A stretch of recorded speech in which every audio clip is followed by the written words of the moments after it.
divorce with two lives come together. Sometimes for good, sometimes evil.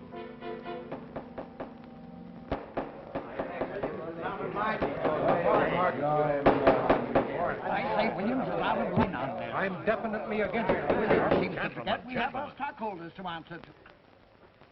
Phone Mrs. Williams, Della. Tell her to be ready in about an hour, and I'll pick her up. Yes, sir. You phone San Rafael and see if those papers are on the way over from the executive. Yes, Walt.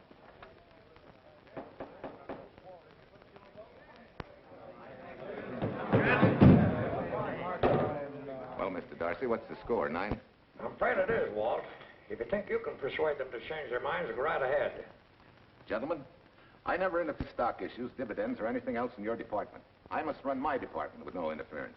Either I know why and when I need more factory space, or you need another boy. And that's all right with me, too. Because I can take these plants and pick my own spot in the motor production field. You won't have to worry so much about dividends. There won't be many. Hold on. I'm sure none of us want to lose Walt. Or our dividends. Why do you say we take another vote? Now, all in favor of buying the 3 new factories signify by saying aye. Aye. Aye. Aye. Aye. Aye. Aye. An unanimous vote. Congratulations, Walt. Congratulate the board. They're the winners. Williams, if these factories are so valuable that other companies would jump at the chance to get them, how do you know that you can buy them at the price you quoted us? How do I know? I bought them this morning. Good morning. Della, I was asked to rush this up for Mr. Williams. Get my wife, Della? Your maid said she'd gone to the dentist. I gave her the message. Oh, fine. Oh, this just came. Thank you. What about those papers? They're here. Burke's checking them now. Good.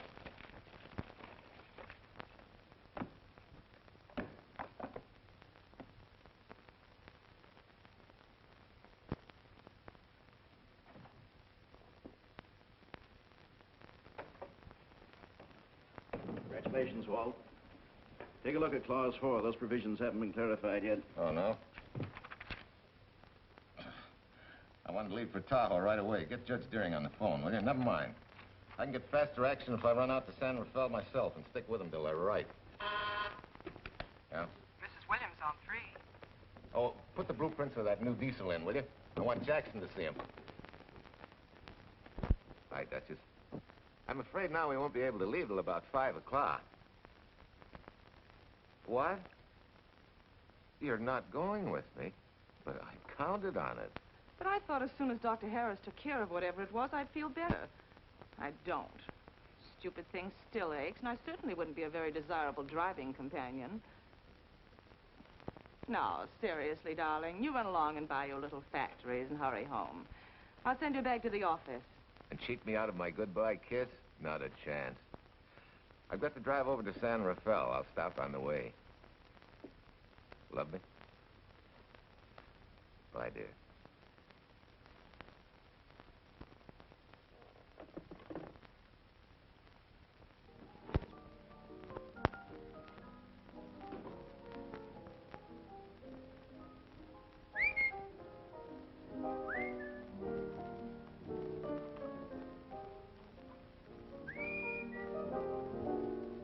How do you expect me to whistle through a toothache?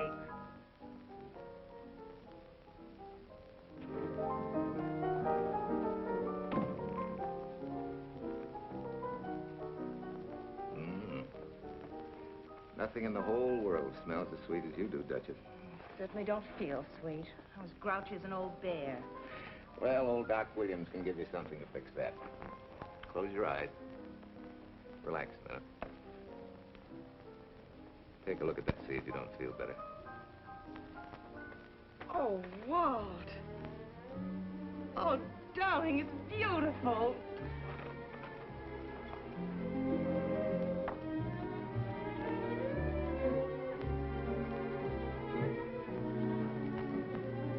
Not bad.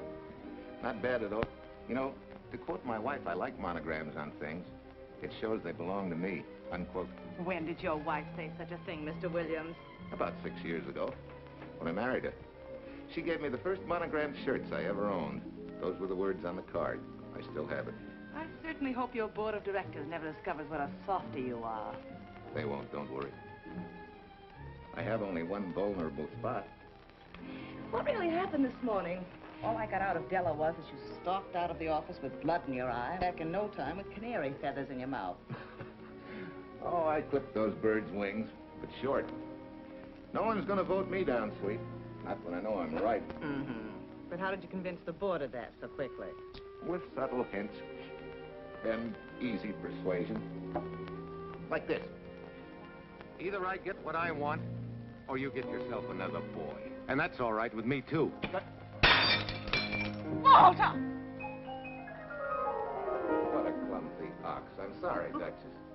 Oh, please, sweet, don't be so upset. Oh, if you could have seen your face. Oh, don't bother, dear. Sue Lynn will take care of that.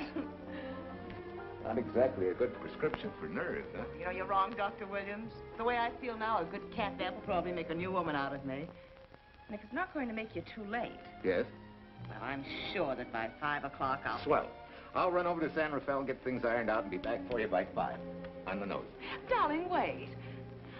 That's perfectly silly. I'll take a taxi cab and meet you in Sausalito. There's a drugstore on a corner opposite the square. I'll be there at 5 o'clock and we can go straight on up to Tahoe. That'll save you all that late afternoon traffic and all that time it'll take to come and pick me up. Smart woman, my wife. Thinks of everything. Where's your bag, honey? Oh, Sue Lynn still has some things to press for me. Sure you don't mind taking a taxi? Very sure. Sweet dreams, Duchess. See you at 5. Better get going. Bye, honey.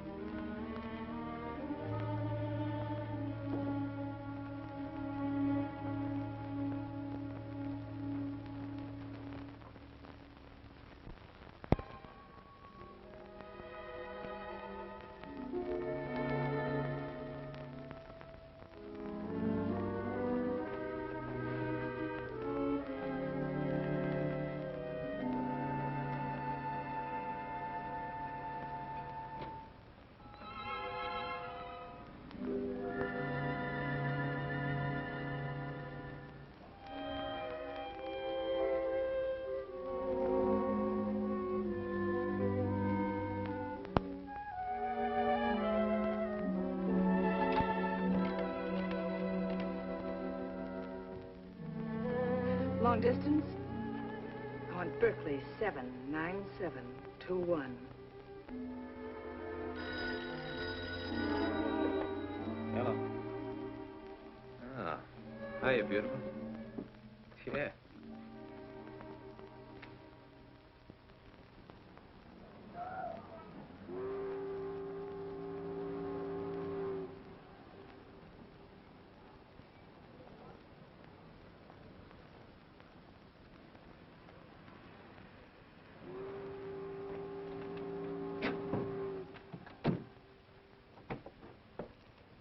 Here. Don't forget, turn this stuff over to a bellboy at the Airport Hotel in Oakland. Tell him to hold it for Jack Burns. Jack Burns, the Airport Hotel. That's right, I'll be checking in later. What do I owe you?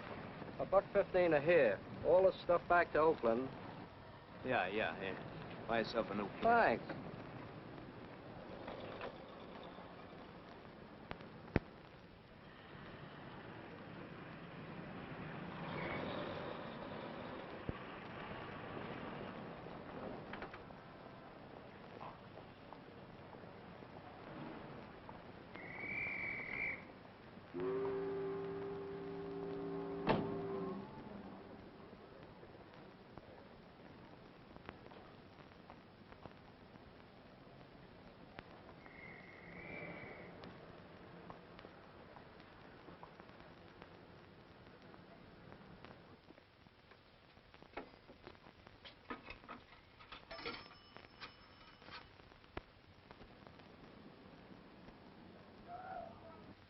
Hey, where's that new woman who was going to meet me? It's after 5 o'clock. Oh. Gee, I was so sure you were going to be okay. Maybe you better get yourself another dentist, huh? Of course I understand, honey, of course. Just to prove it to you, I'm coming right on home. No, You really mustn't, darling. I'm going to be perfectly all right, really. And besides... Besides what? Well, I've done something you're not going to like. You remember Aunt Margaret back in Illinois? You mean the old gal in Evanston? I'm way ahead of you. How much? Well, it isn't money this time. It's another relative. Her favorite nephew, Jim Torrance. All of a sudden, right out of the blue, just after you left, he telephoned me from Berkeley. Okay, Judge, I'll see him when I get back. Well, you don't understand, dear. You're going to see him right away. What? Well, all he seemed to want was to be able to get back to Illinois, so I... So you buy him a ticket. That's easy. Well, it isn't. I offered to, but he got huffy and said he didn't want any handouts, and... Well, without thinking, I told him we'd pick him up and give him a lift as far as Denver. I won't say I'm good for you, but where do I find this guy? Well, he should be there right now. I told him to be on the lookout for a cream-colored roadster, just in case we fail to recognize one another after all these years. Oh, darling, you're such a lamb. Are you sure you forgive me? What do you think? Well, I'd better run along, or Cousin Jim might get nervous. Take it easy, sweet, and miss me, will you? I do already. Don't drive fast. And please take care of yourself. Softy. Goodbye.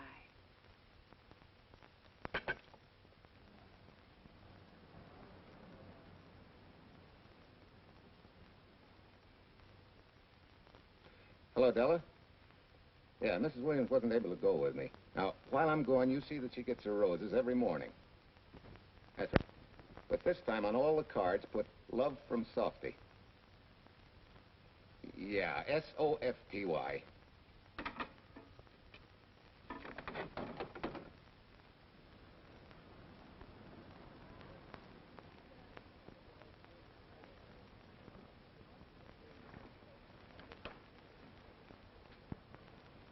Hello. You must be Jim Torrance. Yeah, that's me. I'm Walt Williams. Hiya, Jim. Hi. Where's Irene? Oh, she's a little under the weather at the last minute. Worse luck. Oh, that's too bad. I was hoping I'd see her. Yeah, I'm disappointed, too. Where's your luggage? Oh, I'm wearing it. Less trouble that way.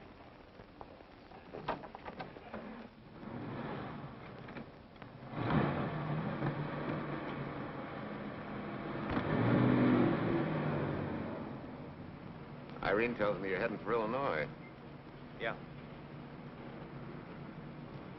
Going been a little rough, huh? Haven't exactly been worried about my income tax. What's your line, Jim? Oh, guess I'm a better salesman than anything else. You know, I can give you a couple letters when you get back to Chicago. It might help you. It's fine. Little in with a top brass never hurts. What outfit were you with? Patton's Third Army. How was it? Rough. Except for the time in Italy. I kind of liked it there. Patton's outfit never got to Italy. Of course. But most civilians never know or care, and I figured you didn't either. Well, I fooled you that time.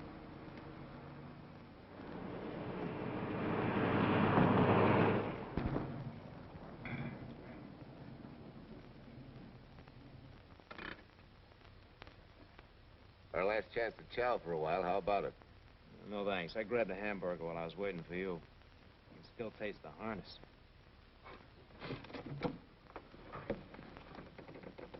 Sure you won't change your mind? No, I'm gonna grab a little shut-eye.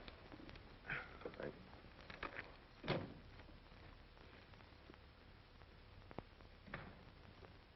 Chicken sandwich and a Coke. One chicken sandwich. Chicken sandwich coming up.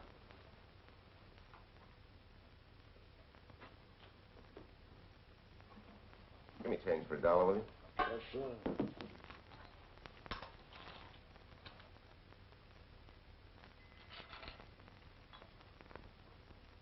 Thanks.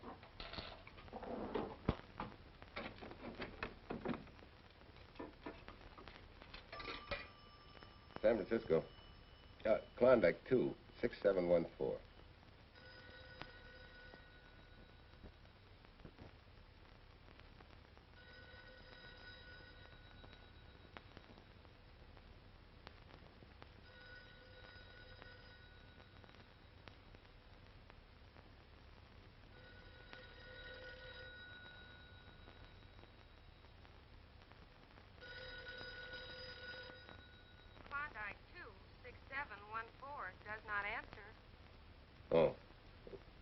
We'll try Sutter 1, 2599, please.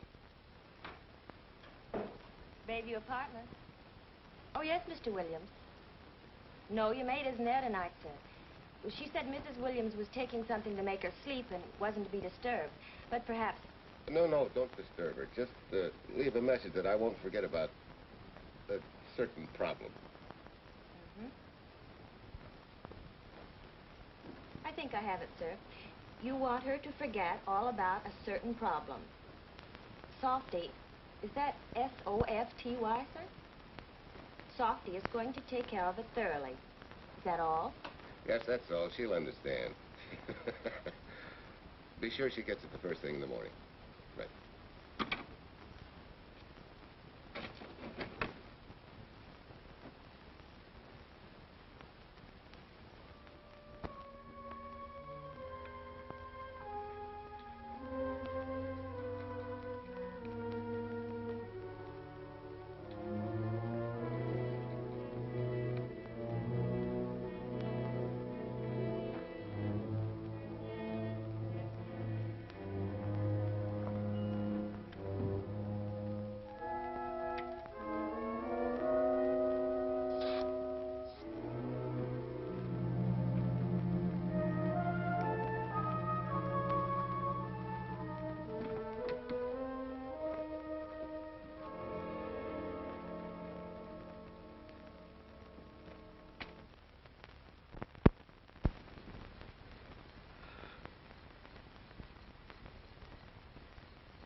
Oh, hi. It's been so long since I've been behind the wheel of anything but a Caterpillar or a Jeep. I had to find out what a real buggy feels like. Why don't you drive for a while? Oh, swell. Nothing would suit me better.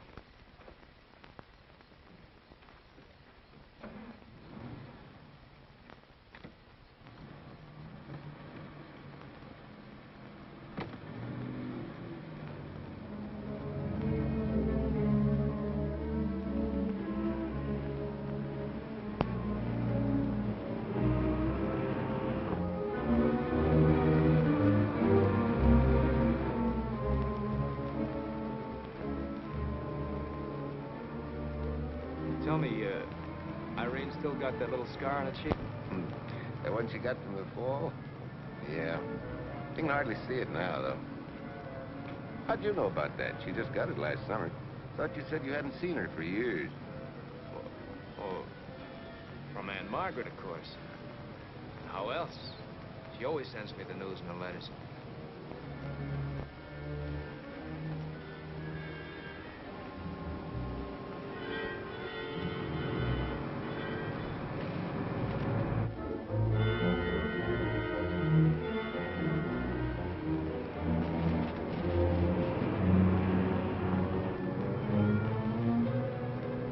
Sure, Aunt Margaret will be pretty happy to see you. Irene says you're the favorite nephew. Afraid my lovely cousin was just giving me a build-up for your benefit. You don't know Irene. Maybe not.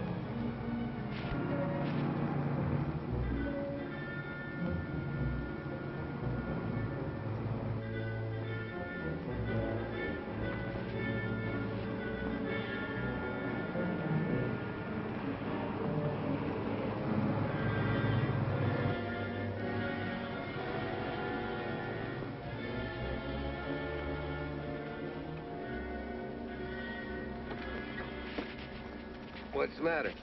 I think we got a flat.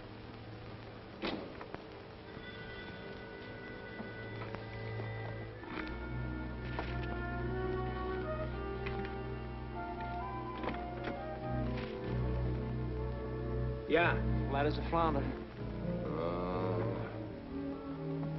Well, let's get to work.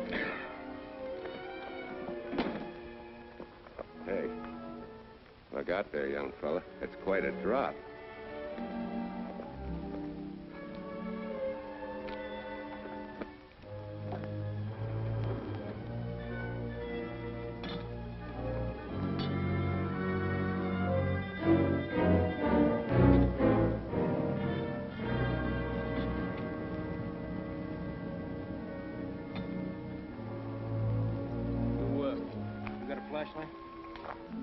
I think I have. Get the jack. I'll take a look.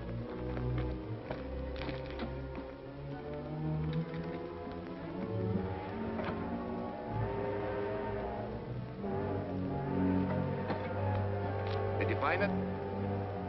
Yeah. Yeah, it won't be long now.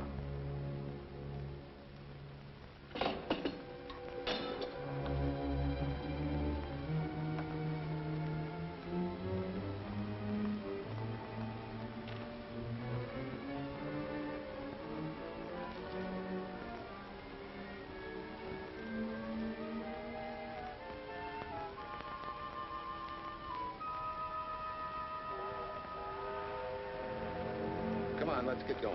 Wait a minute. Did one of your cufflinks fall off? Huh? Well, something dropped. I heard it fall right down there at your feet. Oh. Well, he must have rolled under the car.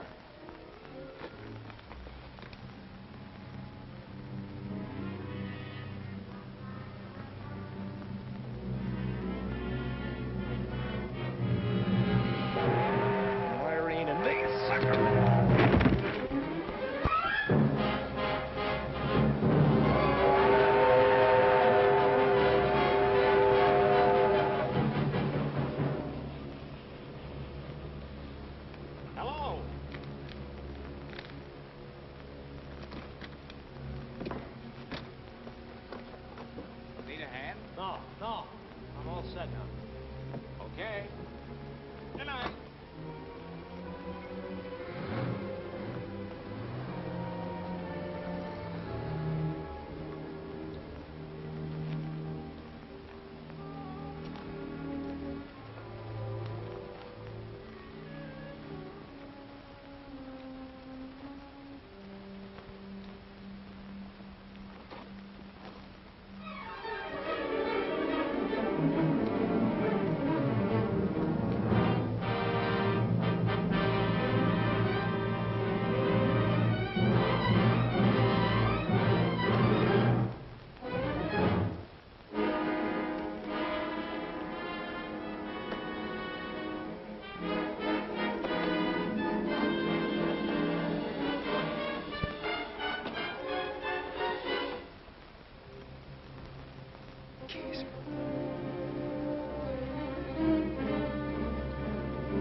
That guy must be crazy.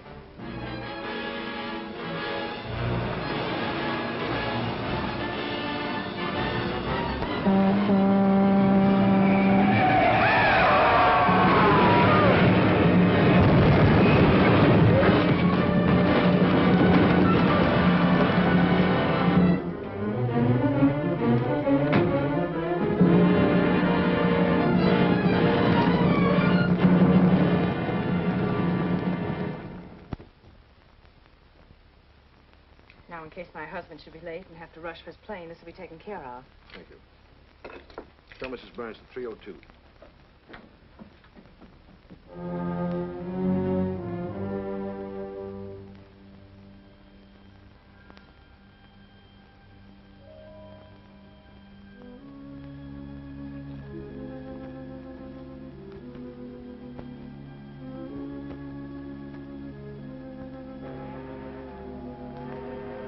There ain't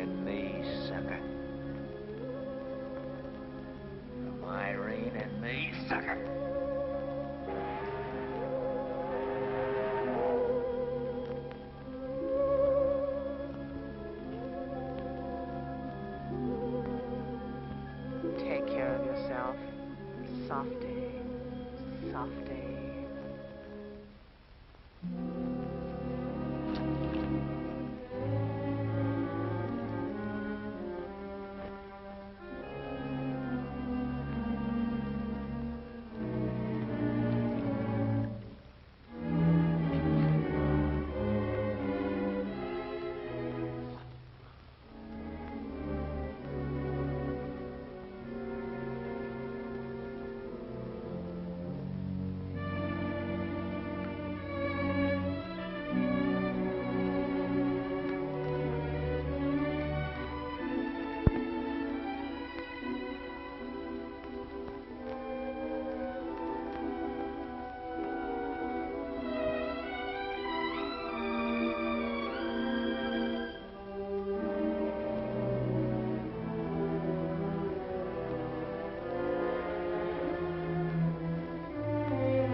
Young lady, Excuse me.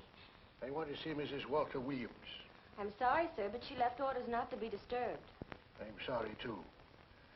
Lieutenant, this is the police department.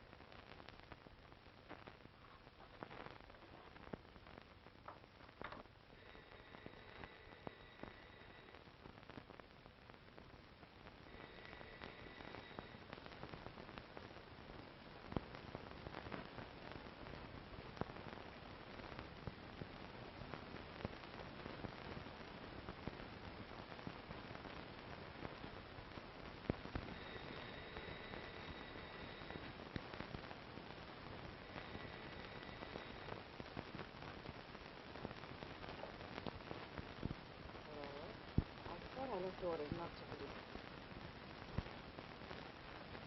See. Ask him to come up.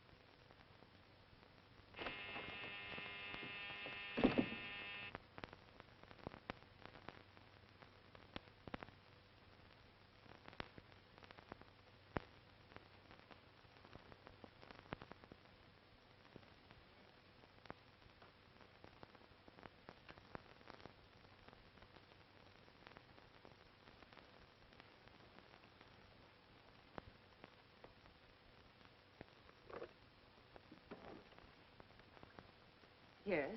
I'm Lieutenant Quincy with the police department. I'm sorry to disturb you at this hour, but... may I come in? Of course.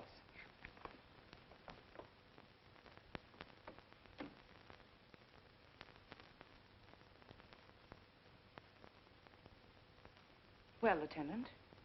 Did your husband go on a motor trip late this afternoon? Why, yes, he went to Denver on business. Why? Was he driving a packet roadster? Yes? Is anything wrong? I'm afraid there is. Won't you sit down? Has something happened to my husband?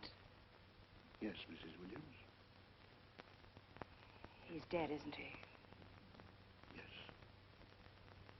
Oh, Walt, I knew something like this would happen. I begged him time and again not to pick up hitchhikers. But it wasn't a hitchhiker, Mrs. Williams. It was just an accident. He ran into a truck, a gasoline truck. You mean there was fire? He must have been driving pretty fast. I don't think he felt anything after the crash.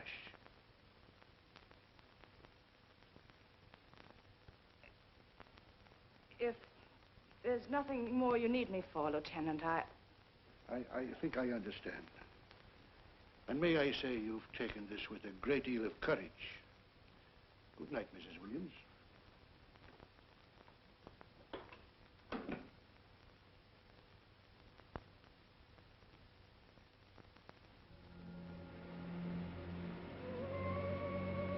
take care of yourself. Softly. From Irene and me. Softly.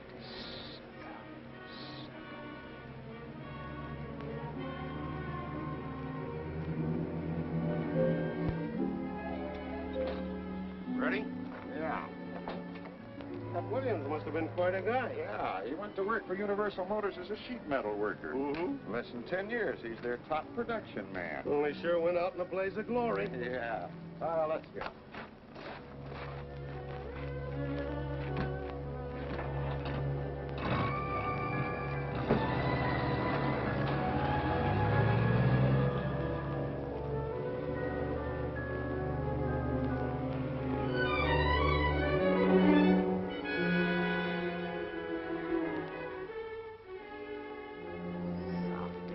From Irene and me. Sucker. Sucker. Sucker.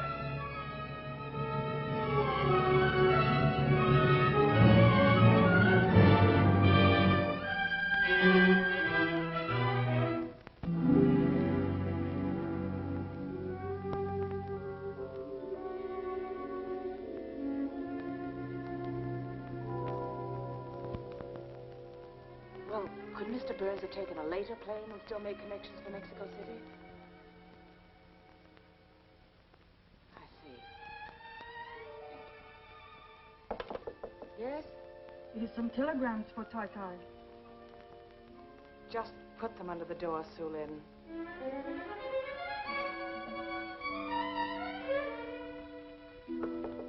Please, Tai Tai, a policeman Quincy most anxious to see you. Ask him to wait, Sue Lin.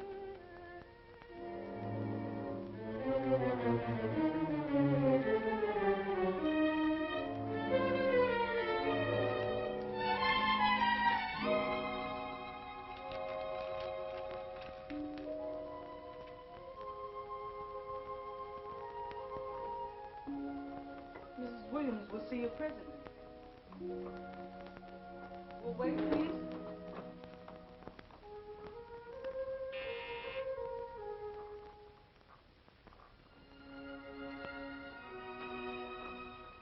Flowers from Mrs. Walter Williams. Thank you.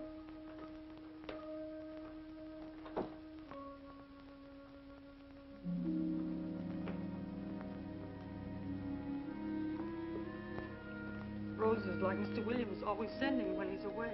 You seem to have been very fond of Mr. Williams. Sue Lin is honored to have served him 5 years, and he... I'm sorry to keep you waiting, Lieutenant. I wouldn't be disturbing you again if it wasn't necessary. And I would be keeping you but a moment. You're being very considerate. Won't you sit down?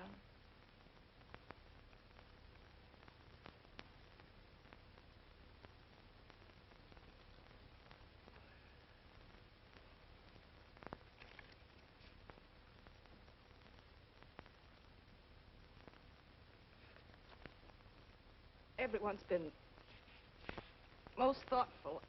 And why shouldn't they be? Forgive me. I'm all right now. What was it, Lieutenant? The state police would like to have some information. They found some wavy skid marks for quite a distance on the road, as if the car had been out of control when it crashed. Tell me, was Mr. Williams a reckless driver? Why, no. He was a fast driver, but certainly not reckless. Well, was he a heavy drinker? Quite the contrary. But what about his health? Could he have had a heart attack and lost consciousness before the accident? Why, no. He was in perfect health, but he'd been working much too hard lately and was overtired. Perhaps he fell asleep at the wheel last night. Oh, poor darling. If only I'd been able to go with him last night, he might still be alive. Well, maybe so and maybe not. You mustn't blame yourself, Mrs. Williams. Fate plays an important part in these matters. Your handkerchief.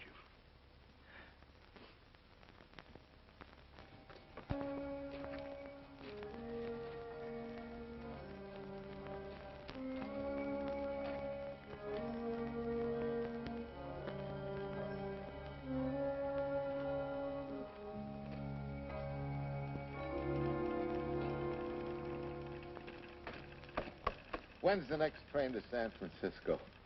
10 a.m. tomorrow. You sure there isn't one sooner? No, I'm sorry.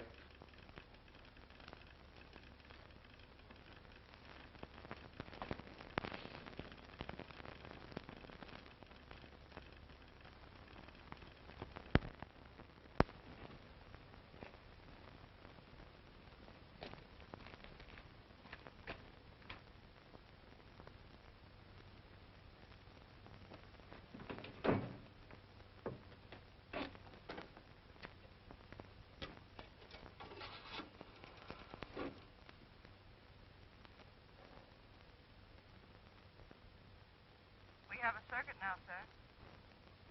Evanston. Calling Mrs. Margaret Hubbard's residence in Evanston. One moment, please.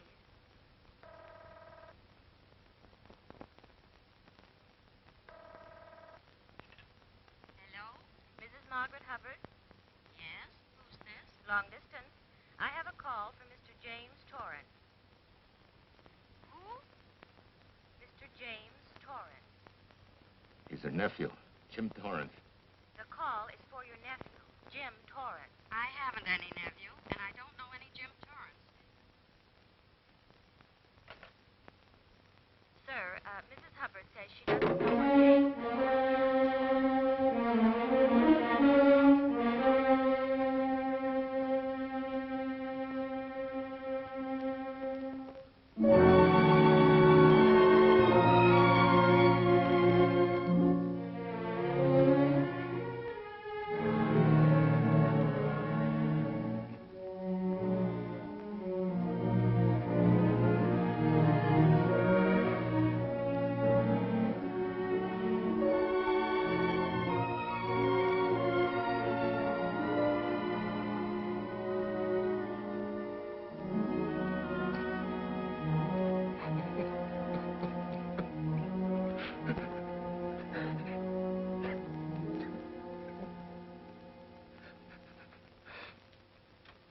What's the matter, son? Looks like you need a doctor. Doctor? I can't leave the station, but old Doc Bender's just across the road there. Yeah. Doctor? Think you can make it? Yeah. I'll make it.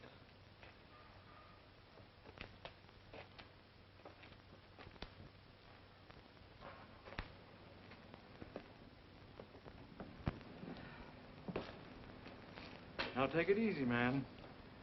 There's some concussion there. You've got to watch your step for a while. Yeah.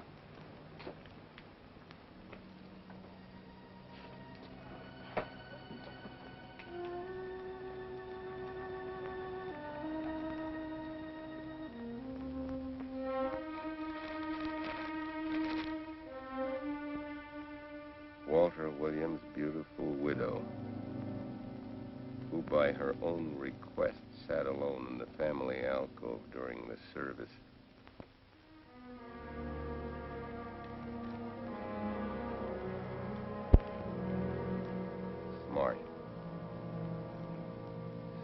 have caught her licking her chops.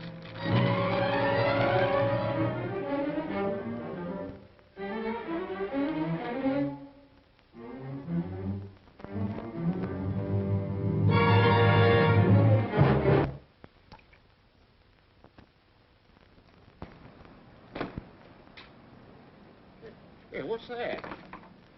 Walter Williams. Hey, ain't that the guy that... For the love of Mike, what's that briefcase doing here? He's dead. They did him a dirty trick if he ain't. Hey, now, wait a minute. Don't touch it. We better turn it over to the police.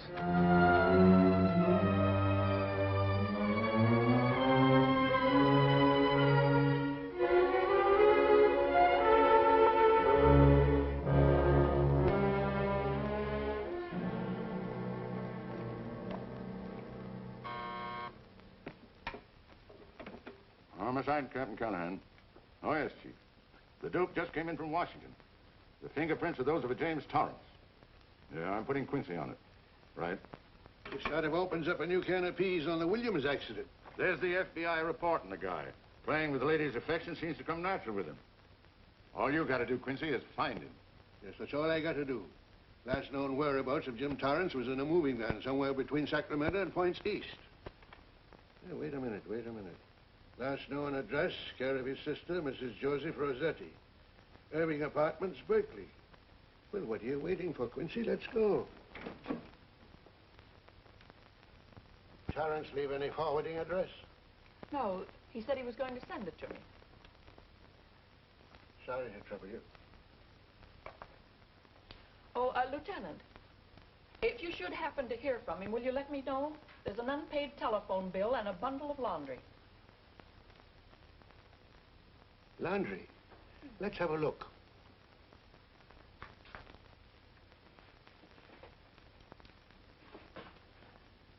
I may have to take this along with me. Not without a receipt, you don't.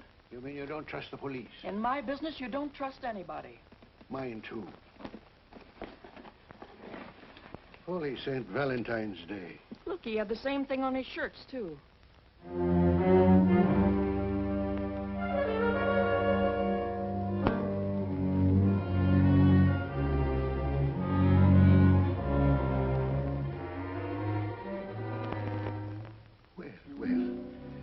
Romance in your late tenant's life.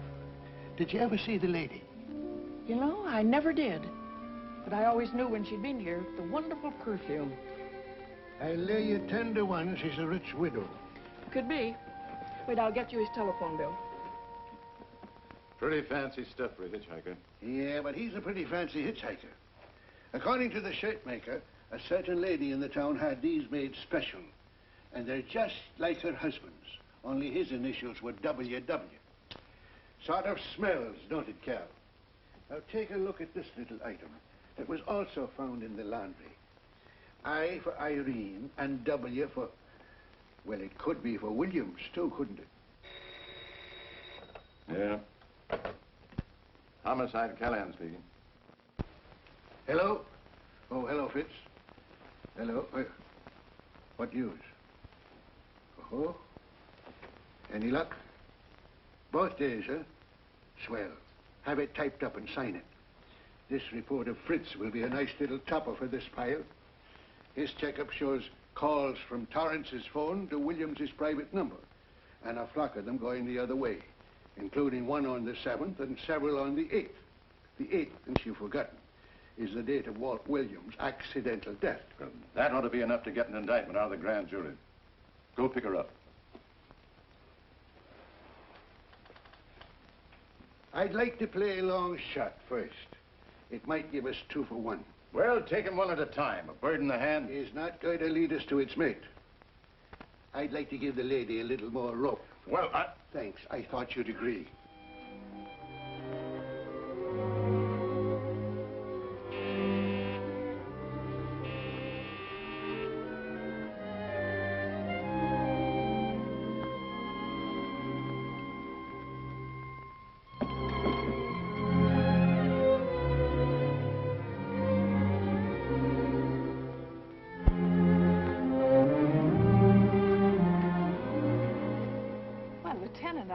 You just caught me. I'm glad.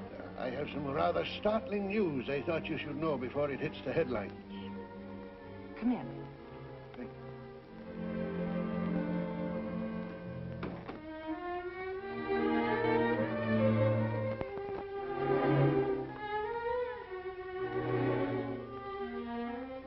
Sit down, won't you, Lieutenant? Thank you. I'm very anxious to hear about news. It seems that your first hunch, remember, that a hitchhiker was responsible for your husband's death? Well, Mrs. Williams, you may have been right. I don't understand. Your husband's briefcase turned up in Kansas City yesterday in a moving van that had stopped at the scene of the accident that night. Apparently, the murderer made his getaway in it. That explains the wavy skid marks that made us suspect your husband was ill or unconscious at the time of the crash. Yes, I suppose it does. And by now, the man is probably out of the country and never will be found. Don't you worry, Mrs. Williams. There were fingerprints on that briefcase. And as soon as we get the FBI report from Washington, his identity will be known and his description sent out on police broadcast. Oh, we'll find him all right. But just now we're keeping things quiet so the murderer will feel safe until we are ready to close in on him. Yes, I can see the wisdom of that. Yes, I thought you would understand and cooperate.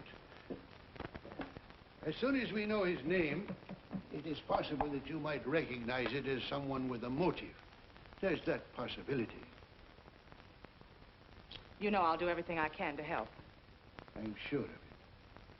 Now I'll run along. You'll hear from me. I'll let myself out. Don't bother. And don't worry. Good day.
$1.35.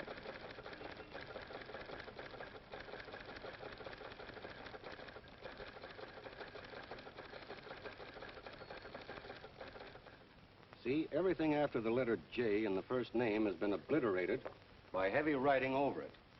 The only impress letters legible are those between words or before them, like RNS at the end of this name here, and the Hotel Santa here before the word Evanston. Well, Tom, don't you think it's about time you retired? Why, there isn't even evidence there of Mrs. Williams' intent to communicate with Torrance. And who do you think she beat apart to the telegraph office to wire to? The League of Decency? I'll tell you what I think, that you should have brought her in when I first told you to. By the time we get her now, she'll have figured out a way to tip Torrance off. He'd be that much tougher to find. Not unless she's tipped him off from your office. Ernie's got her on ice waiting for you.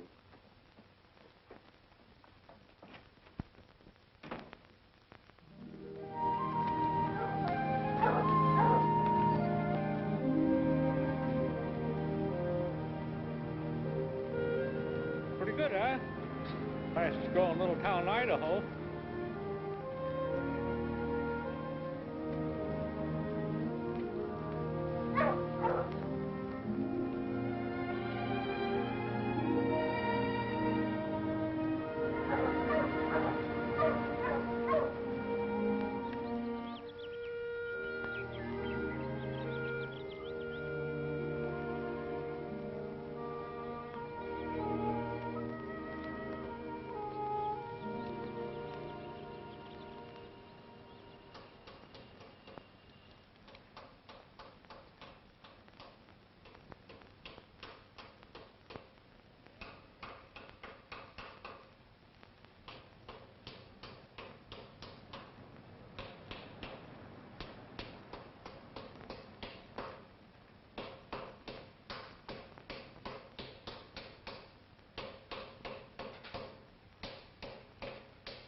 Have a heart, son. You trying to wreck that engine? Oh.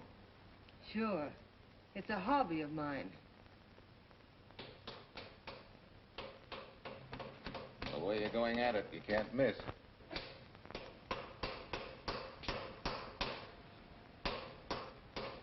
Here. I just can't let you ruin that beautiful motor. Start her up.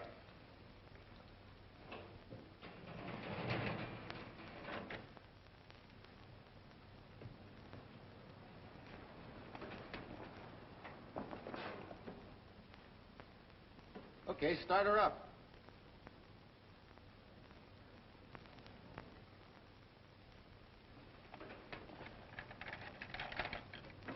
Shut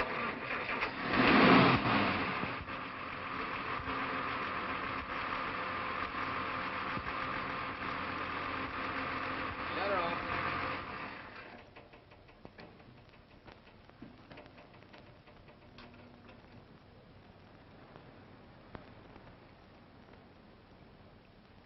You're certainly not a mechanic by trade. Hands are like that. Maybe it's a hobby of mine.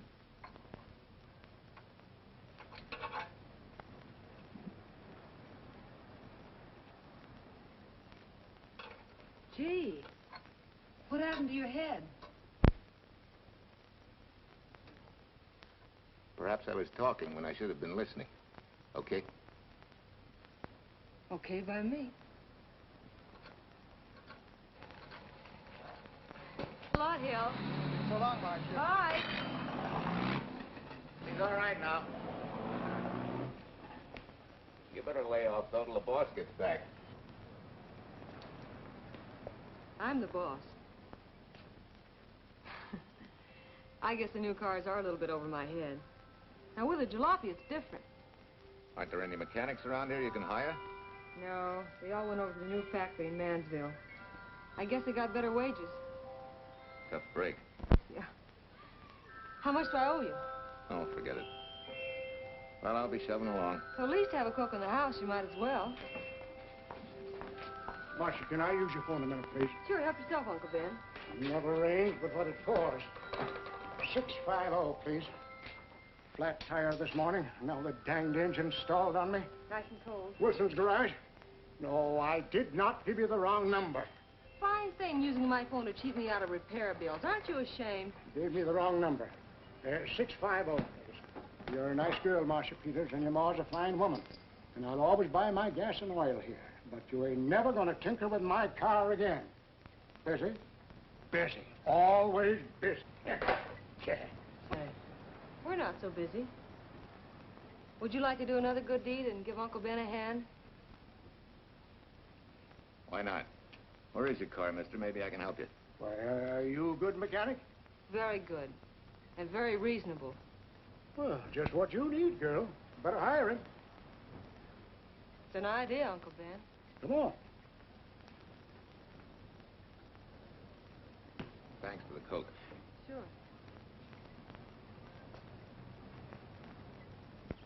Well, I got Uncle Ben fixed up all right. Nothing but a sticky carburetor valve. Bye. I hope he paid you. What for? It only took a minute. You're certainly not money-conscious, stranger.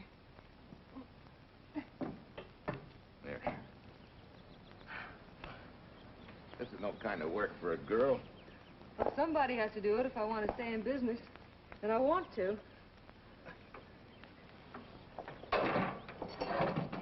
Must be some business that you're better suited for. Didn't you lease this place to somebody? Sure. I did while my husband was overseas. But when he was killed in Okinawa, well, we'd made a lot of plans for the future here. And I had a hunch he'd like it if I took over and tried to make a go of it.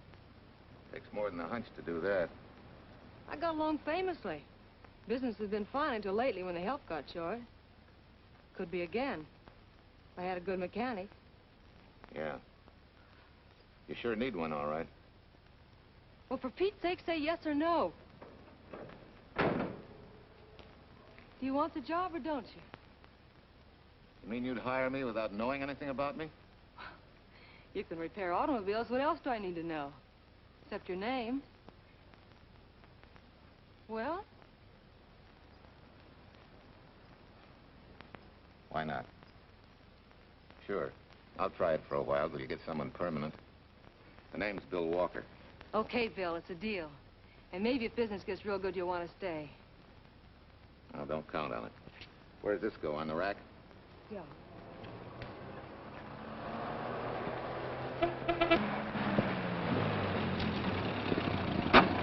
Marcia! Marcia! It happened! It's a boy, 8.5 pounds. Pair of shoulders like a prize fighter. Well, congratulations, Papa. How's Jane? Ah, perfect. Everything's perfect. Gotta get down to the store and tell the gang. Almost forgot. Oh, gee, thanks, Ed. I'm sorry, I won't have enough for the gang. Yippee!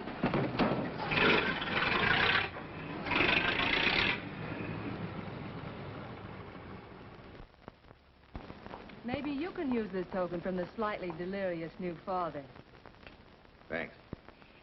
Say, we haven't settled the matter of wages yet. Maybe I can't pay your regular salary. Suppose we leave that open till you find out how much I'm worth to the business. Doesn't seem to be any business right now. Might be a good time for me to get rid of this beard and find a place to board. We live right next door. I'll go ask Mom. She'll know of a place. Sort of a peaceful house. I noticed it this morning. Oh, gosh, I forgot. She's down helping Mrs. Wellesley with her canning. Mom finds homes for everything from stray cats... To stray mechanics? Well, you're not a stray anymore. I'll go phone. Pearl, 674, please. Hello, Miss Westler. May I speak to Mother? Hi, Mom. I've got some good news for you. I hired a man for the station. Yeah. No. Nobody we know. He's from out of town. Needs to place a board. You got a good one up your sleeve? Okay. Says she has to meet you first to come home for supper. Huh? And you like apple or cherry pie? Cherry. Cherry it is, Mom. See you later. Oh, now I gotta get rid of this. Hey, where's the nearest barber shop? The one and only, just up 2 blocks. Tell Judd you're working for me. When you get back, we'll close up and go home. Thanks.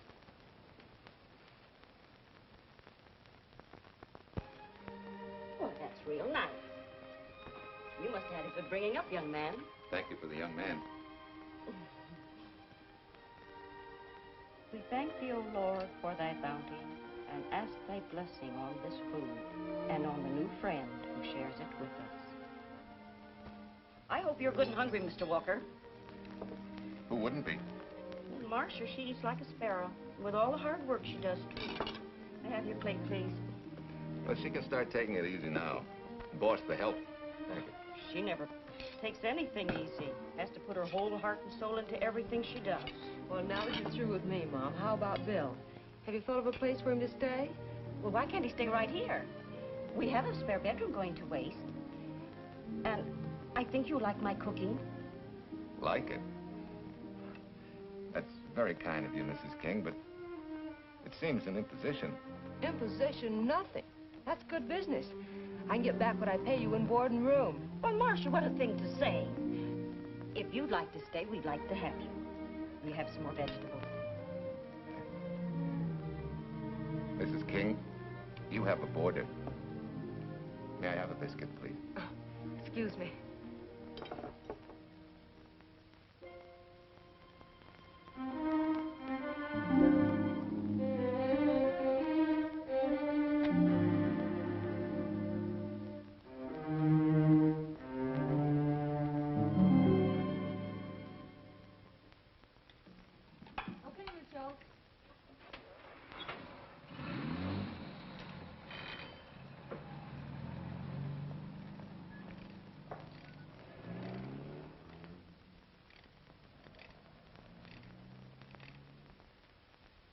It's wonderful the way tools seem to come alive in your hands. You seem to sort of come alive, too. As though you got real pleasure out of working with them. I do. When you're doing a job with them, you can't think of anything else. Bill, if something's bothering you, why don't you get rid of it? What would you prescribe, Doctor?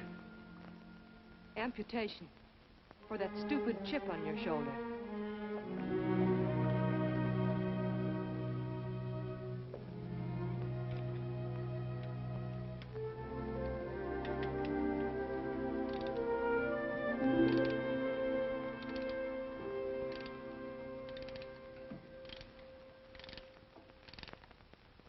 What you need is a ring job. Save yourself some money. Gee, Bill, with the baby and everything, I just can't afford it now. Oh, we'll take care of that. Hey, boss. How's Ed's credit? Good enough for a ring job? Well, sure, if I can hold Junior as collateral. Oh, not a chance, fella. Never mind her. I'll do it on my own time. Oh, thanks, Bill. Maybe we'll see you tonight, huh?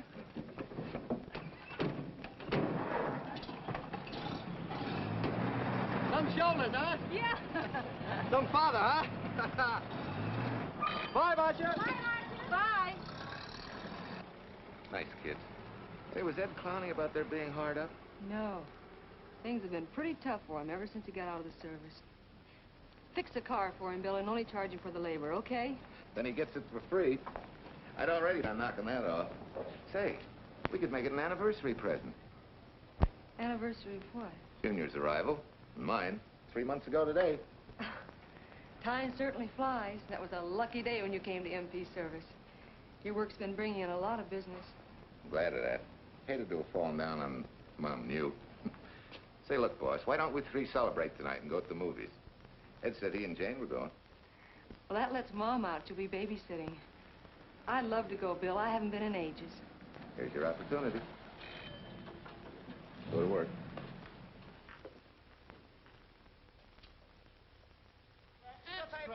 Irene Williams, held for murder.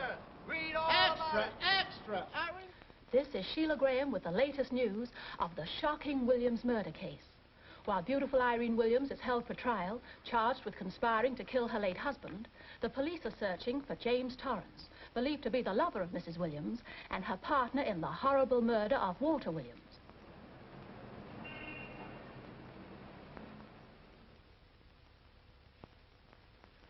If I'm handling your case, my dear Mrs. Williams, I want 1/3 of everything you get. You're out of your mind. You don't realize what I'll get as Walt's widow. Perhaps you don't realize the spot you're in. Torrance's fingerprints were found not only on your husband's briefcase, but, in a manner of speaking, on your reputation as well. There's a detective named Quincy, a very smart cookie. He isn't exactly for you. Frankly, Mr. Warner, I'm beginning to wonder if my attorney is for me. Underestimating the enemy's ammunition would scarcely be wise. Now, if we can get to trial before Torrance is found, he'll never get a conviction. But... But what? if he shows up, we may have to fry him. Oh, no. Let's not cross that bridge until we have to. But if it comes to a choice, we're not going to burn, are we?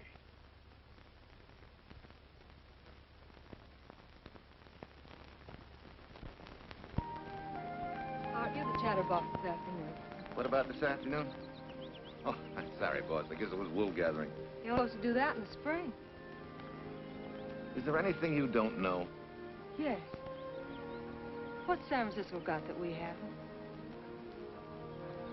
Better newspapers, for one thing. Anyway, California's supposed to be the land of opportunity. I thought that by now you liked it here. I do. Very much. It's a good town. Nice people. Swell boss. Thanks. We like you, too. No fooling, Bill. You'd be surprised how many people ask questions about you. What kind of questions? Oh, where you came from, do you have any family, and do you like it here, and are you going to stay? Al Knox asked me at the movie last night if you wanted to join the volunteer fire department. Just interested, friendly things.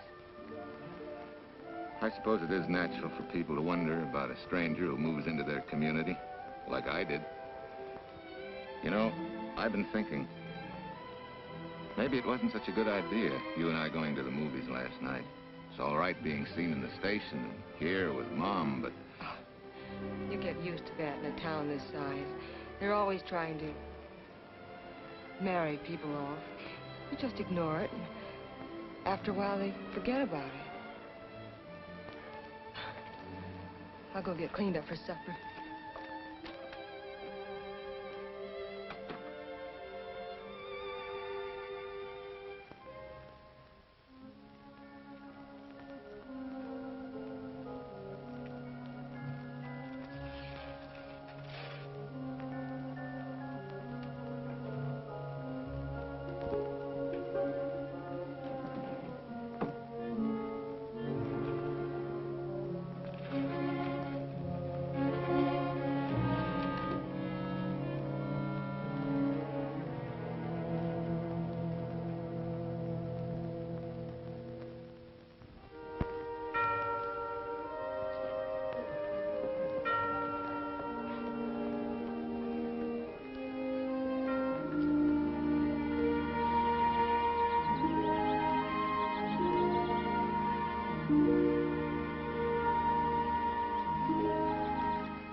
You know, I hate to tell you how many years this Sunday takes me back.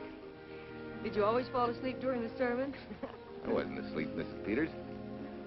I merely closed my eyes to concentrate. Oh, so that's what you call it. I had to nudge you to stop you from nodding. Quiet. You're disturbing my reminiscent mood. Even smells the same. Could be the same bees buzzing in the same clover. As they say, you can take the boy out of the country, but... A rolling stone gathers no moss. It has to stop rolling sometime, doesn't it, Bill? Sometime, maybe. We grow a very becoming shade of moss here in Larkspur. Don't you think? You grow a lot of nice things here. Anyone in particular? You'll have to skip the answer to that one. Someone tore it out of the book. You're married, aren't you, Bill?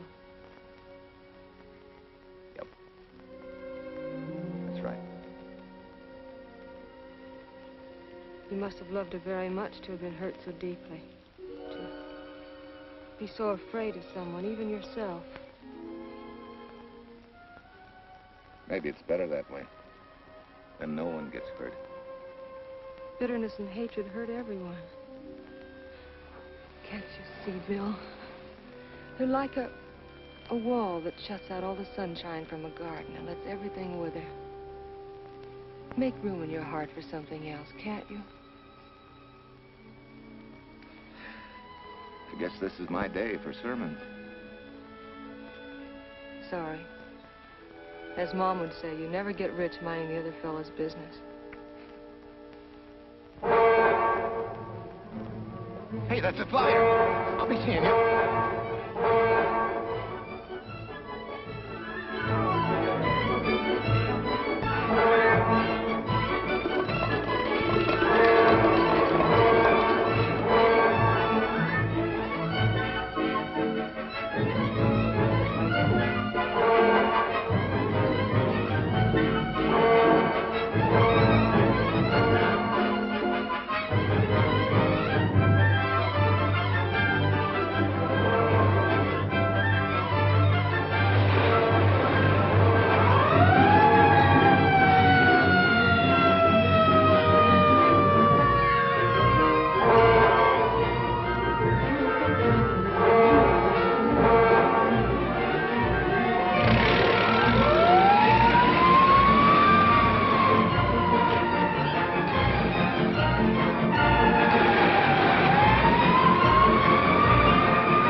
Wesley sent a couple of jars of peaches.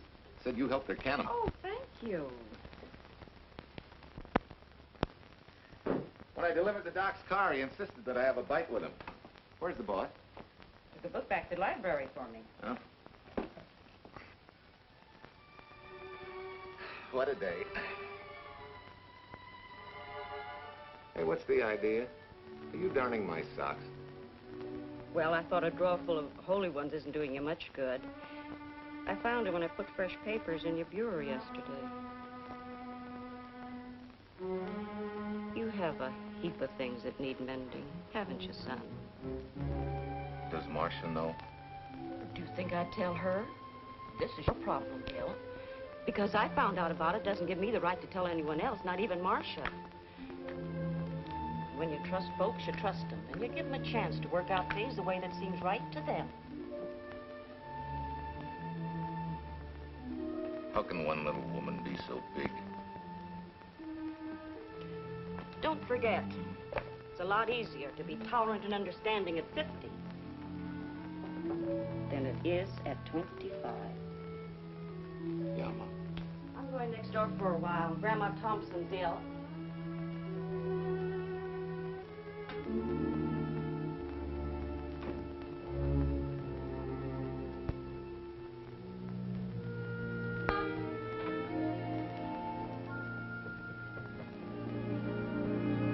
Bill, are you home?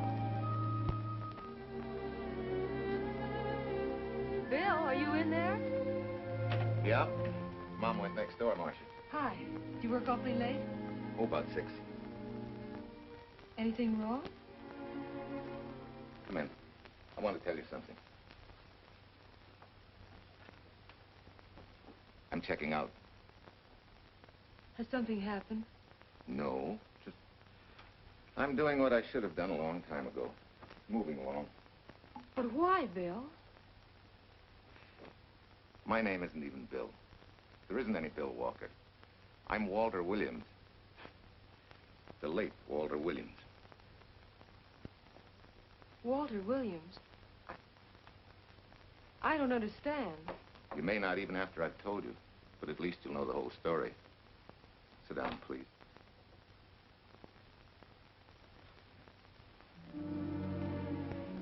Finally, Larkspur. And you. From there on, you know. I'm glad you're going back to make things right. Going back? Wild horses couldn't drag me back. What are you going to do about your wife? Nothing. You're going to let her go to trial for murder? Oh, no, Bill. Why not? She tried to kill me, she and her cousin. But they didn't. Who says they didn't? Let them try and prove it.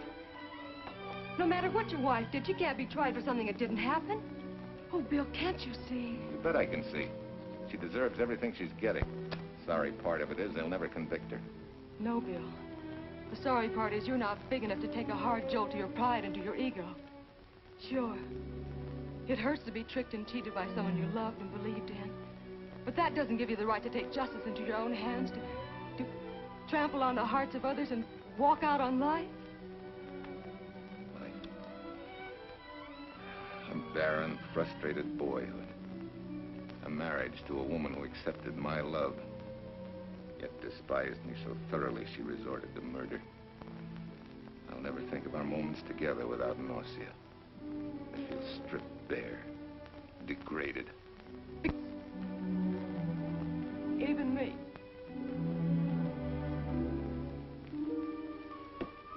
Oh, Bill, please. Don't destroy the one chance we have for happiness. We haven't got a chance. Doing the right thing never works out. I know. In this world, you turn the other cheek and you get hit with a lug wrench. Forget me, boss. Try and forgive me.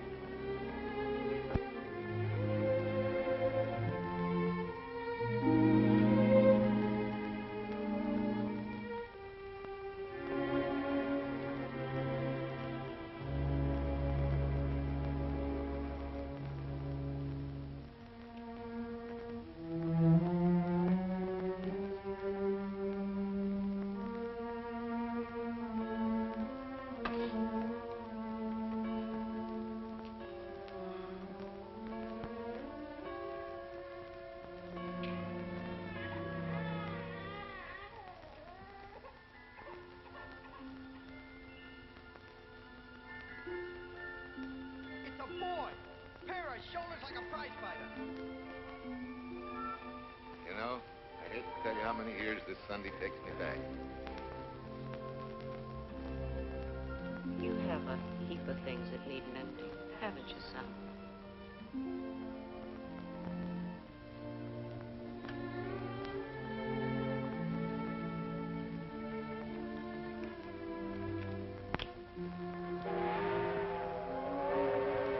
Take care of yourself. Softly.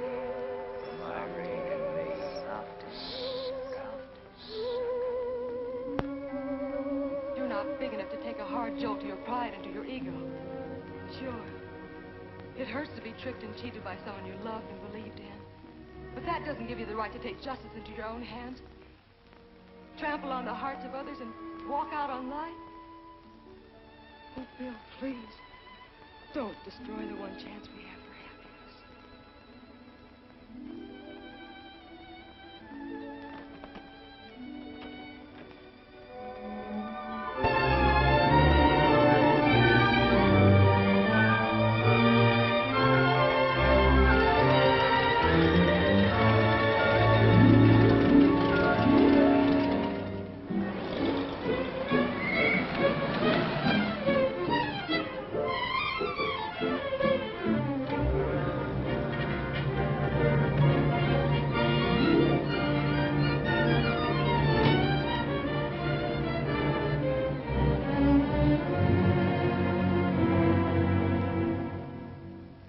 Mrs. Peters was kind enough to come along to substantiate at least the Larkspur portion of what I've told you.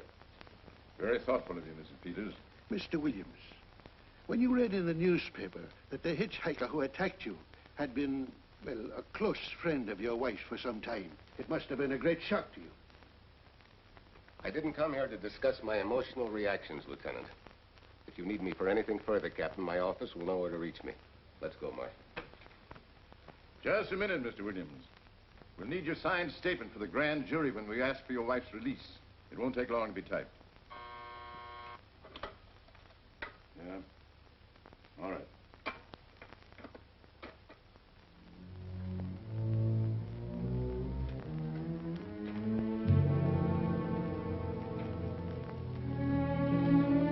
Come in.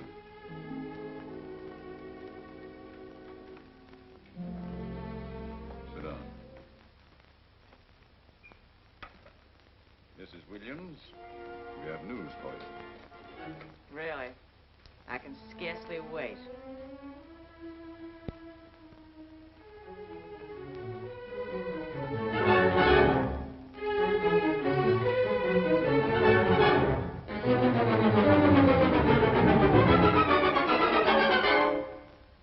Seems it was Torrance who was in the car when it crashed.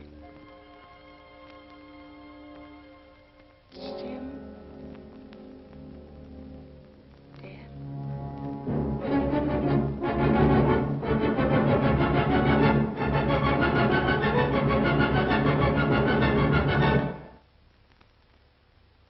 You did it. You killed him. No. He tried to kill me. Thought he had. And he ran into the truck. It was an accident. An accident? You wait all these months to tell this story. You let me rot in this filthy jail. Wait a minute. You let everybody believe you're dead. Pretty convenient, wasn't it? A dead man can't be tried for murder. Mr. Williams, perhaps your wife would understand better if you would explain to her about the amnesia. Amnesia? Oh, don't tell me you believe he had amnesia. Where's he been all this time, just wandering around in a daze? Tells us he's been in Larkspur, a little town in Idaho, working as a mechanic in a service station. Run by Mrs. Peters here.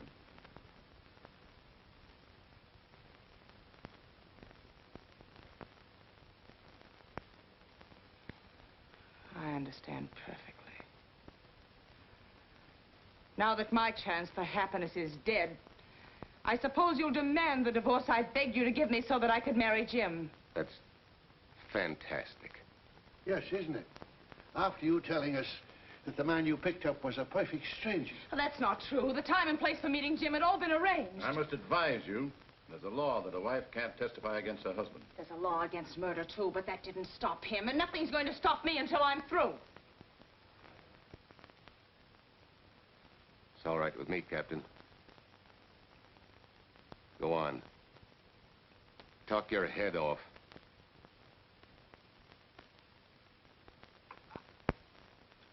I was to have gone with him to Denver. He insisted on it, although I was quite ill. Several hours before we were to leave, he came home. There was a violent scene. He threatened to kill me unless I agreed to give up Jim. And I wish he had. This is incredible. Not one word that she has said is true. Then you have nothing to worry about. Mrs. Williams, was there a witness to the threats you mentioned? No. Unless the maid overheard. She was in the apartment. In fact, she picked up the pieces of the vase that he threw at me. Where is she now?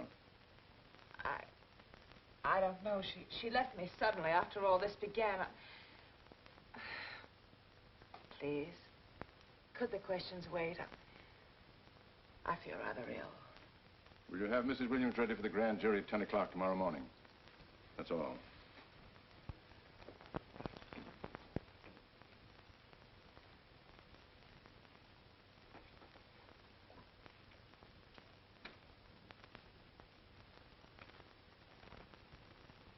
We're going to hold you too, Williams. On what charge? Suspicion of murder. But he's not guilty of any of these things. Then it should be easy for him to prove it. Take it down and book him. That fiction of Mrs. Williams must have been very convincing. No, we just couldn't buy that yarn you tried to sell us. Let's go.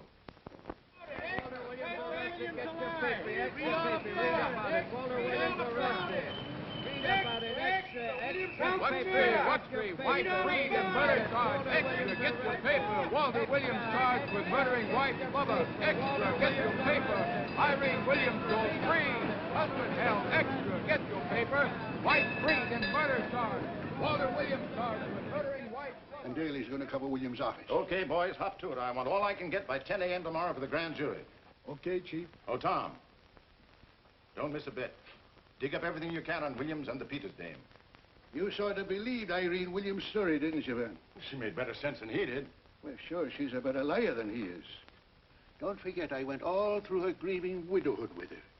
She's a bad customer. Well, that's for the grand jury to decide, and Williams insisted on letting her talk. So it's his funeral. Funeral, all right. Especially with that yarn he told. But murder's out of character for him.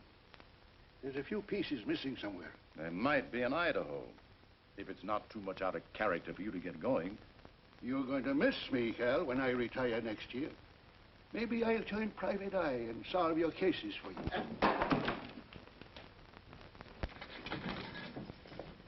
Mr. Williams? Thanks. Sort of deal from the bottom here, don't you? Sorry, Williams. Okay, Williams.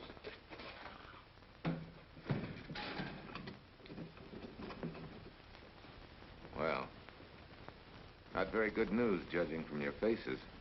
Well, Walt, the grand jury returned indictment against you. Mrs. Williams was released.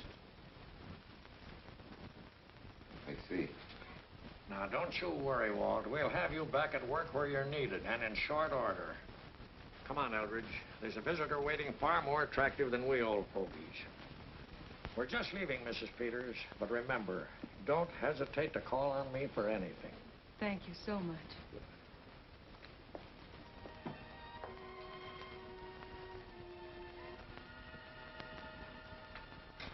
Hi, boss. Bill, what have I done to you? If it weren't for me, you wouldn't be here. If it weren't for you, I wouldn't be. I came back here because I wanted to believe in the things you do. I still do, no matter what happened. Will you do something for me?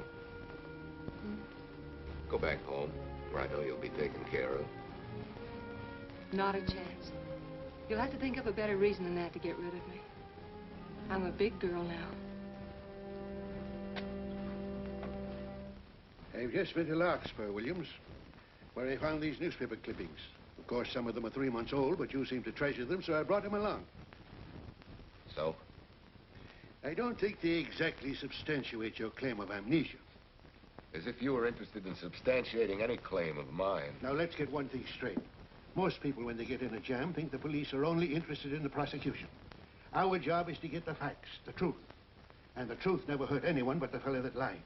Unless he was a beautiful woman. Oh, quit kidding yourself, Williams. You made the boner. I had no more to do with Torrance's death than you did. And out of the whole population of Northern California, you just happened to pick up a hitchhiker who happened to be your wife's boyfriend. Ah, have a heart, Williams. I suppose you'll tell the truth when you take the stand, but you better have some mighty conclusive proof if you expect the jury to believe it. Wait, Lieutenant. Bill, we all know you're not guilty, but we're going to need help to prove it, and need it badly. Lieutenant Quincy can't take sides, but if we're right, he has to be on ours. And I have a hunch he wants to be. Why don't you tell him the whole story? All of it. Please. I'd like to. Quincy, very much. Guess I should have told the whole truth in the first place. But I wanted to clean this mess up with as little scandal as possible.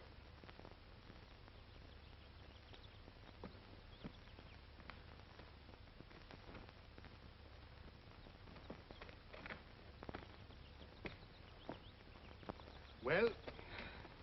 No sign of the lug wrench or anything. My dear Mrs. Peters, will you please stop trying to be a detective? How many times do you think the police have combed this spot for any kind of evidence? Now, be a nice girl. Take Mr. Williams' advice. Go back to Larkspur. What time is it? It's only 4 o'clock. We still have time to go back to town and go on our hunt for Sue Lynn. Now, look here, young woman. You've had me on the run since early morning. But, Lieutenant, the maid seems to be our only hope now. We've got to keep looking till we find her, that's all. That's all? Wait. She was naturalized, wasn't she? Suffering chopsticks. Quincy, you dumb flatfoot. This Sue, what's her name, was Chinese born. If a port of entry was San Francisco, there'd still be a file on her, photo and all. Let's go. Back to town. Immigration.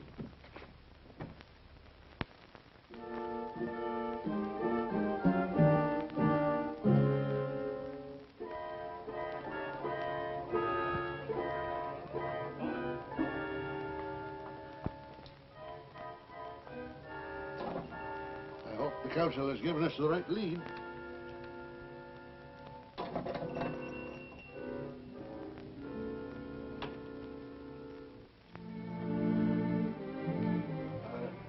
You are Singh?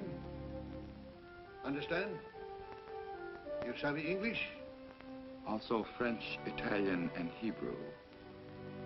May one ask what is desired? We're looking for Su Ling Chung. The Chinese consul said you were her uncle and might tell us what she is. This daughter of my brother, has she offended the honorable police? Oh, no. They just wanted to ask her some questions about Mr. Williams, the man she used to work for.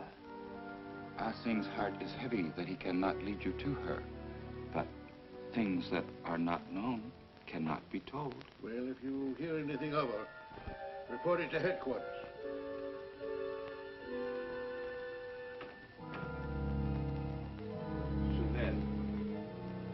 Untruth is not good for soul, and not wisdom when told to policemen. Better for the soul to be kind than to be wise. Su Lin must keep silence to help in this matter.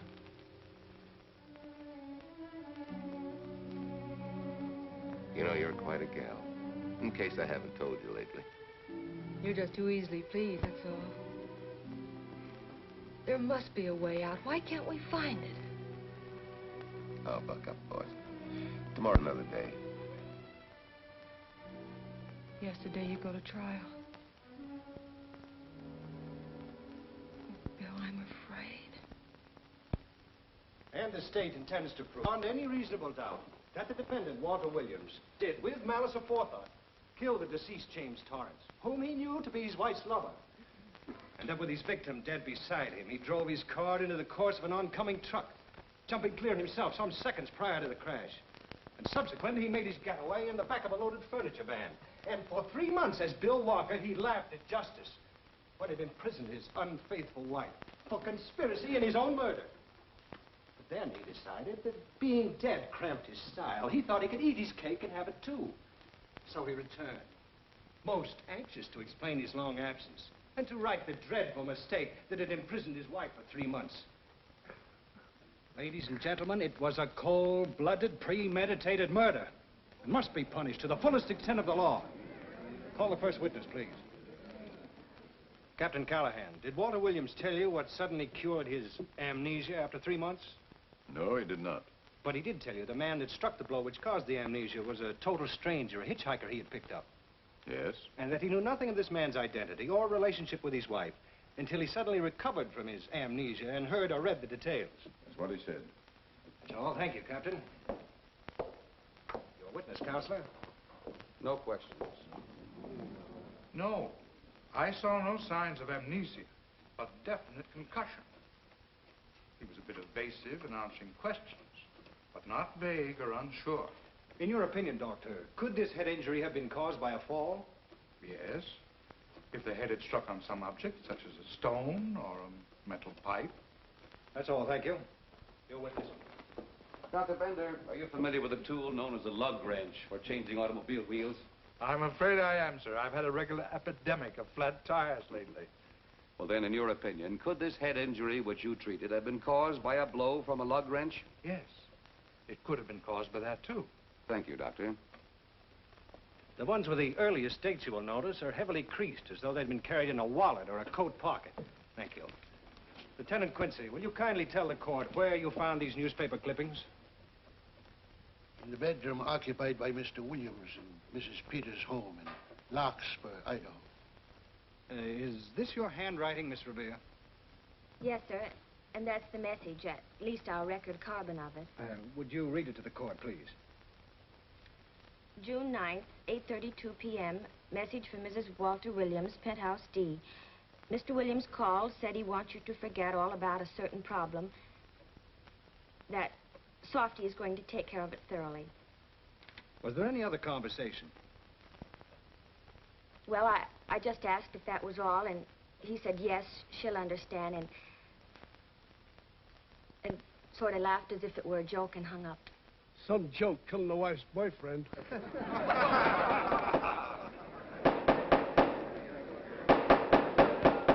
is the state versus Walter Williams. All the rounds so far have gone to the prosecution, and it was a grim-faced Williams who was returned to his cell this afternoon. What the score will be after he takes the stand is anybody's guess, but he's going to need some lucky punches to get a decision. And though Torrance struck with intent to kill, after telling you this is from Irene and me, sucker, you still telephoned Illinois to find out if there was a cousin Jim. You are hard to convince, aren't you, Mr. Williams? Is it so incredible that a man should fight against believing such a thing about his wife? Oh, that is very touching.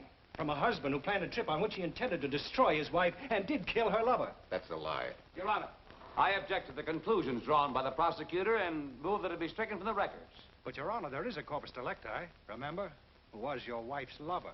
Objection sustained. There's also her own story, which, in front of witnesses, you insisted she tell. And then we have your own two different stories from your own lips.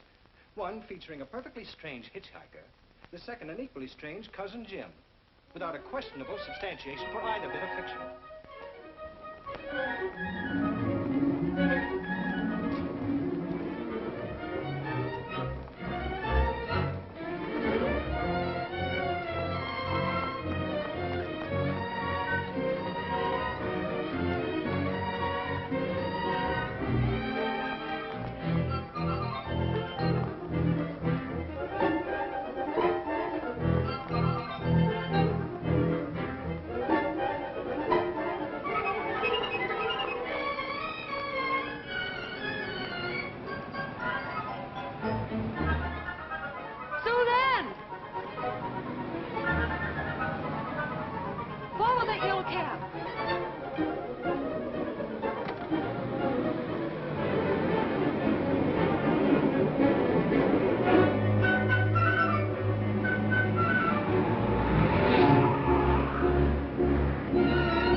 remember me, don't you? I was here with Lieutenant Quincy from the police department.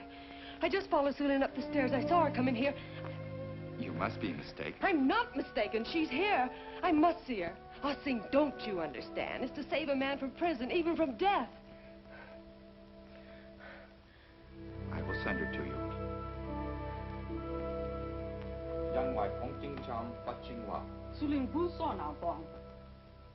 Oh, Sue Lynn, we've been looking for you all these weeks. Mr. Williams needs your help so desperately. I cannot help. You must forget that you found Sue Lynn. Forget it? But you're his only witness. You're the only one that can help. Not as a witness. Only with silence can I repay his great kindness to me and my family in China. Why? For I heard other things. That most unhappy day. From Mrs. Williams' bedroom, his voice very loud and angry. A flower vase broken to pieces. He can explain all that. They do not believe what he's already told. That I heard anything would do harm. Don't you see?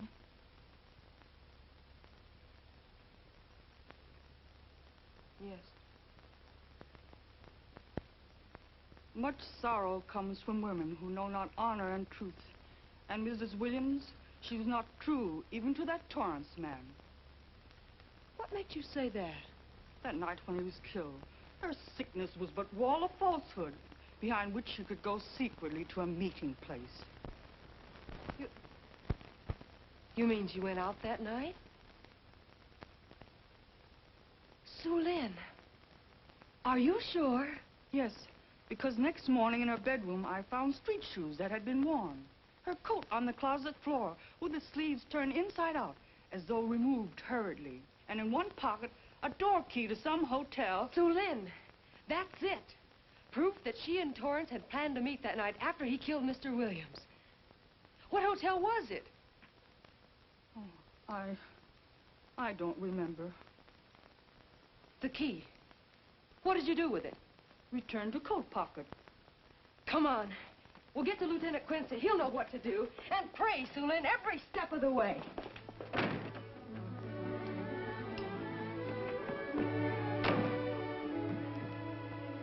Now hold everything. Even if this long shot don't work out, we'll just keep on pitching.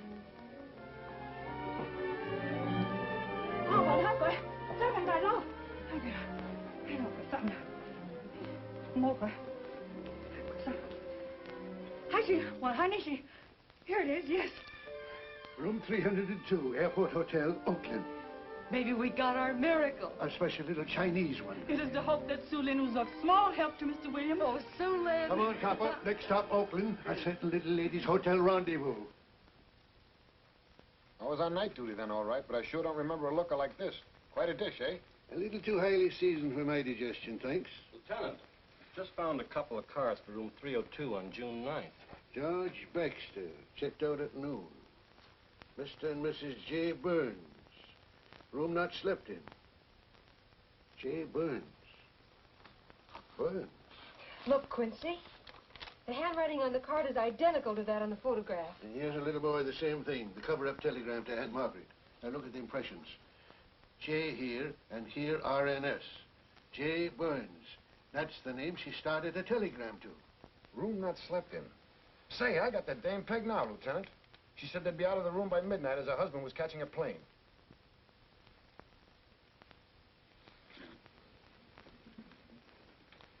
But Quincy... Reservation for Sam Andrews. Yes, sir. This ties it all up, doesn't it? Yeah, like a greased pig. What do you mean? We've got the evidence now, the proof. Of what? Sue Lynn's theory that Irene was playing the field? This evidence only proves that she came here to keep a date with a man named Burns. We can't even prove that he didn't keep the date. But you know he didn't. There wasn't any Burns. It was only a name that she and Torrance used. Fine. If you can prove that, Williams will be free. But none of this will prove it. Sorry, copper, but we are just up another blind alley. Well, ain't. Yes, sir. There's a couple of sample cases from Mr. Sam Andrews came up from the station this morning. Take them to Parlor B right away. Sure thing, sir.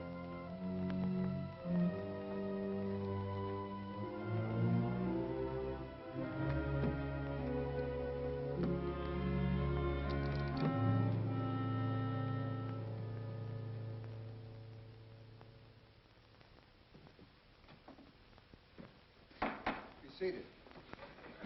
Case of the state versus Walter Williams. Proceed, Mr. Aldridge. Your Honor, we will call Mrs. Irene Williams. Take the stand, Mrs. Williams.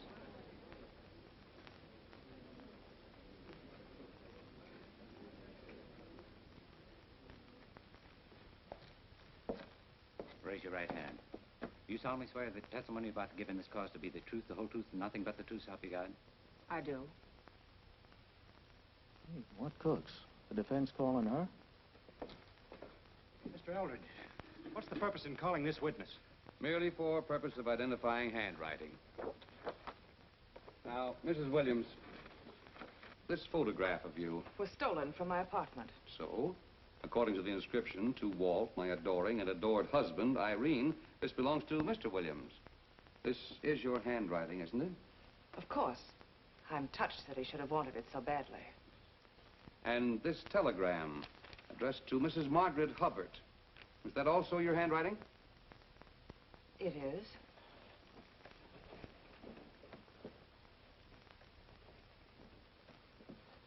Now, Mrs. Burns, I mean Mrs. Williams, this photograph is inscribed to Jim, my adoring and adored Irene. Did you write this, too? I see no point in all this. Merely answer counsel's questions. Did you write it? I did. And these letters addressed to Mr. James Torrance, did you write them? Yes.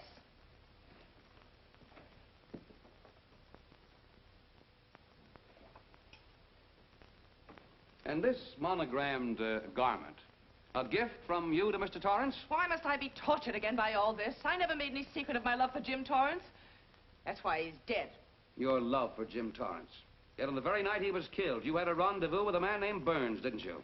I don't know what you're talking about. I don't know any man named Burns. I was at home that night, very ill. Oh, yes, the sleeping pills. Well, you must walk in your sleep then, for you spent at least part of that night at the Airport Hotel in Oakland, where you registered for Mr. and Mrs. J. Burns. Don't waste the court's time trying to deny it. This is the registration card that you signed at 9:20 p.m. And there's the room clerk who assigned you to room 302. And this, Mrs. Williams, is the key to room 302, which you very carelessly left in the pocket of a coat which was found in your closet yesterday. All right, I was there. Now are you satisfied? Not quite. This J. Burns, Mrs. Williams, is his first name Jack? Yes. Have you been in contact with him lately? No. How long since you've seen or heard from this Jack Burns? Well, I don't know. I don't remember. You bet she doesn't remember, because there isn't any Jack Burns, and there never was. That was an alias for Jim Torrance. And it was Torrance who was to have met you that night, after your charming little plot to kill your husband had been duly executed. It's not true. It's not true. I have bad news for you, Mrs. Williams. I can prove it's true. These pajamas, these letters, this picture, all of which you identified for the court, were found in this suitcase, which is full of the clothes and personal belongings of Mr. James Torrance. And the suitcase was found in the baggage room of the Airport Hotel, where it's been held since June 9th. And it says on this tag, in large print, hold for Jack Burns. That is all, Mrs. Williams. Just a moment, Mrs. Williams. Your Honor, in view of the evidence presented, we now ask for a dismissal of the state's case against Walter Williams. And we intend to charge Irene Williams with conspiracy to commit murder against her husband, Walter Williams. Oh, no.